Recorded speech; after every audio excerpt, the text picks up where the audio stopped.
आश्रम के सभी बच्चे जब दूसरे कामों में लगे होते थे तो एक बच्चा एक कोने में बैठा चुपचाप अपने आप में खोया रहता था। वो अक्सर किसी से ज्यादा बात नहीं करता था। आश्रम की सभी जिम्मेदारियां पूरी करने के बाद जहां सभी बच्चे पूरे दिन की घटनाओं की चर्चा करने लगते, वहीं पर वो शांत रहने वाला बच्चा एक बरगद के पेड़ के नीचे बैठकर ध्यान करने लगता। सभी बच्चों को आश्चर्य होता था क्योंकि उसका कोई दोस्त नहीं था। वो अक्सर आश्रम में अकेला ही घूमता रहता था। ये देखकर उसके गुरु को बड़ी प्रसन्नता होती थी। उसे लगता था कि कोई तो है आश्रम में जो मौन यानी कि चुप रहने की ताकत को समझता है, उसके महत्व को समझता है।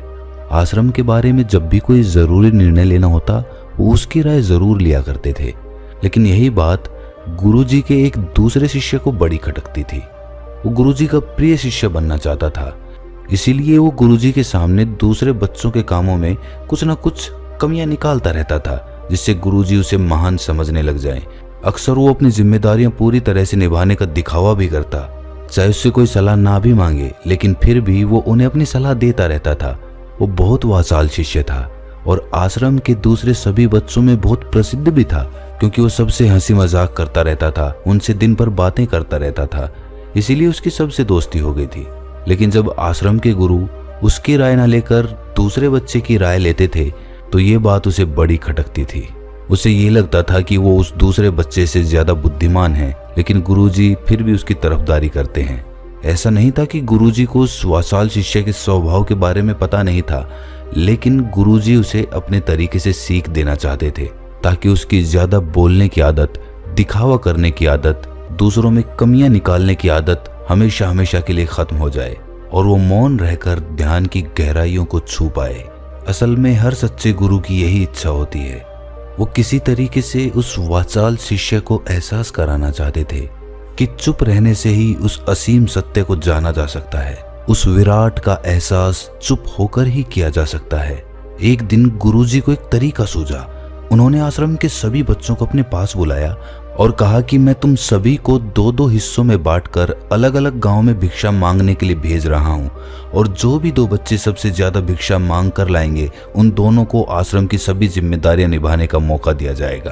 अपनी बात जारी रखते हुए गुरुजी ने बताया कि भिक्षा मांगने से हमारा अहंकार खत्म होता है, इसीलिए हर शिष्य पूरे मन से भिक्षा मांगे। कोई भी इस काम को औपचारिकता में ना ले, वरना तो वो अपने जीवन का बहुत बड़ा ज्ञान खो देंगे। आश्रम के गुरुजी ने जानबूझकर वाचाल शिष्य और चुप रहने वाले शिष्य की जोड़ी बना दी। वाचाल शिष्य के मन में सिर्फ एक ही बात चल रही थी कि इस बार उसे मौका मिला है और इस बार वो गुरुजी को दिखा देगा कि वो चुप रहने वाले शिष्य से कितना ज्यादा प्रतिभावान है। दोनों शिष्यों ने आपस में अपनी सहमति से निर्णय लिया कि दोनों गांव के अलग अलग कोनों से भिक्षा मांगना शुरू करेंगे, ताकि भिक्षा मांगने का काम जल्दी खत्म किया जा सके। चुप रहने वाला शिष्य हर द्वार पर जाकर अपने हाथ जोड़कर अपना भिक्षा का पात्र उनके सामने कर देता।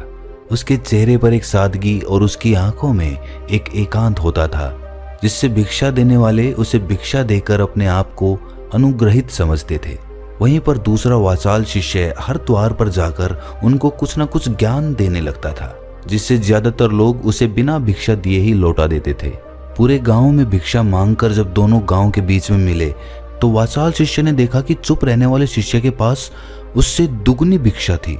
ये देखकर उसे मन ही मन बहुत ठेस पहुंचा। लेकिन जब वो दोनों भिक्षा का सामान लेकर आश्रम की तरफ जा रहे थे तब वाचाल शिष्य को एक चालाकी सूझी। उसने चुप रहने वाले शिष्य से कहा कि हमें अपनी भिक्षा एक ही थैले में डाल लेनी चाहिए। गुरुजी ने हम दोनों को एक साथ भिक्षा लाने के लिए कहा था। चुप रहने वाले शिष्य ने बिना कुछ बोले अपनी सारी भिक्षा उसके थैले में डाल दी। वाचाल शिष्य मन ही मन बहुत खुश हो रहा था कि अब गुरुजी को ये पता नहीं चलेगा कि ज्यादा भिक्षा हम में से किसने मांगी। उसे लग रहा था कि गुरुजी मुझे इससे कम प्रतिभावान समझेंगे, इसीलिए उसने ये तरकीब लगाई।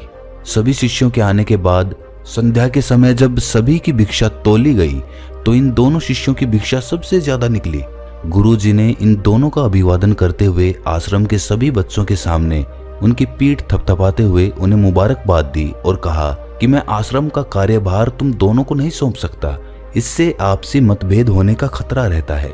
इसीलिए तुम दोनों में से जो ज्यादा भिक्षा लेकर आया है, आश्रम की जिम्मेदारी उसे ही सौंपी जाएगी। जब उन्होंने उनसे पूछा कि तुम में से ज्यादा भिक्षा कौन मांग कर लाया था, तो वाचाल शिष्य ने कहा कि गुरुजी, मैं इससे दुगनी भिक्षा मांग कर लाया था, लेकिन मुझसे एक गलती हो गई कि मैंने वो दोनों भिक्षा एक ही थैले में डाल ली। मुझे नहीं पता था कि आप ऐसा निर्णय लेने वाले हैं, वरना तो मैं अपनी भिक्षा का थैला अलग ही रखता। इस पर गुरुजी ने चुप रहने वाले शिष्य से पूछा कि क्या तुम इसकी बात से सहमत हो? क्या तुम इससे कम भिक्षा लेकर आए थे? ये सुनकर चुप रहने वाले शिष्य ने कहा कि गुरुजी, मेरे पास ऐसा कोई साधन नहीं है जिससे मैं ये साबित कर पाऊं कि मैं इससे ज्यादा भिक्षा लेकर आया था। असल में ये उल्टा बोल रहा है। दुगनी भिक्षा मैं लेकर आया था, ये मुझसे आधी भिक्षा लेकर आया था और इसी ने ही मुझसे भिक्षा एक थैले में डालने की बात कही थी। आश्रम से कुछ दूरी पर एक पहाड़ी थी जिसके पीछे सूरज अभी अभी संध्या के समय ढल रहा था। गुरुजी को तो पता था कि सच कौन बोल रहा है, लेकिन बाकी बच्चों के सामने सच साबित करने के लिए उन्होंने उन दोनों से एक सवाल पूछा कि पीछे पहाड़ी पर तुम्हें क्या दिखाई दे रहा है? ये सुनकर वाचाल शिष्य झट से बोल पड़ा कि गुरुजी, पहाड़ी के पीछे सूरज अपना रंग बिखेर रहा है, आसमान में लालिमा छाई हुई है, ये बहुत ही सुंदर दृश्य है। वो तो और भी बहुत कुछ कहना चाहता था, लेकिन गुरुजी ने उसे चुप करते हुए दूसरे शिष्य से जवाब जानने के लिए जब उसकी तरफ देखा तो उसकी आंखों में आंसू भरे हुए थे। श्रद्धा, भक्ति और प्रेम से उसकी आंखें भर आई थीं। गुरुजी को उससे पूछने की जरूरत ही नहीं पड़ी। गुरुजी ने सभी बच्चों को संबोधित करते हुए कहा कि मैंने सवाल किया था कि पहाड़ी के पीछे तुम्हें क्या दिखाई दे रहा है। ज्यादातर लोगों को यही दिखाई देगा कि ये एक बहुत सुंदर दृश्य है, लेकिन मजे की बात यह है कि सुंदरता बोलकर नहीं बताई जा सकती, उसे महसूस किया जा सकता है और सामने वाला उस सुंदरता को आपकी आंखों में देख पाता है। चुप रहने वाले शिष्य की तरफ इशारा करते हुए गुरुजी ने कहा कि असल में सुंदरता इसी बच्चे ने देखी है, दूसरे बच्चे ने सिर्फ सुंदरता की व्याख्या की है, लेकिन इसने वास्तविकता में उस सुंदरता को महसूस किया है। अपने आप को ऊंचा दिखाने की सभी कोशिशें नाकाम होती देख वाचाल शिष्य वहीं पर फूट फूट कर रोने लगा। उसको चुप कराते हुए गुरुजी ने कहा कि बेटा, मुझे पहले से पता था कि तुम झूठ बोल रहे हो, लेकिन मैं तुम्हें उस झूठ का एहसास कराना चाहता था। सभी बच्चों को संबोधित करते हुए गुरुजी ने बताया कि शब्द जाल की तरह होते हैं। हमारे ज्यादा बोलने की वजह से बहुत सारी समस्याएं पैदा होती हैं। जब कोई आदमी एक बात को बढ़ा चढ़ाकर बोल देता है तो उसे सिद्ध करने के लिए वो शब्दों के जाल में फंसता चला जाता है और इसी वजह से अंतर्मुखी होने की बजाय वो बहिर्मुखी होता चला जाता है। वहीं पर जिस भी व्यक्ति को अपनी अंतर यात्रा करनी होती है उसे सबसे पहले चुप रहना सीखना होता है। जरूरत से ज्यादा बोलना या फिर हर वक्त बोलते ही रहना, ये सब हमारी अंतर यात्रा में बाधा बन जाती है। जब आप चुप रहने का अभ्यास करते हैं तो आप अपने साथ वक्त बिताने लगते हैं, जिससे कि आप अपने एकांत को जान पाते हैं। और एक बार अगर मन में एकांत स्थापित हो जाए तो आपकी आंखों में, आपके चेहरे पर वो सादगी, वो एकांत, वो स्पष्टता की झलक, सब कुछ सामने नजर आने लगता है। कुछ साबित करने को नहीं रह जाता, कुछ बताने को नहीं रह जाता, सब कुछ आंखों में देखा जा सकता है। चुप रहने वाले शिष्य की तरफ इशारा करते हुए गुरुजी ने कहा कि अभी जो दृश्य इस बच्चे ने देखा वो ज्यादा बोलने वाला आदमी कभी नहीं देख पाएगा। वो अपनी बुद्धि से तर्क वितर्क करता रहेगा कि उसे क्या क्या दिखाई दे रहा है, लेकिन उसमें से वो महसूस कुछ भी नहीं कर पाएगा।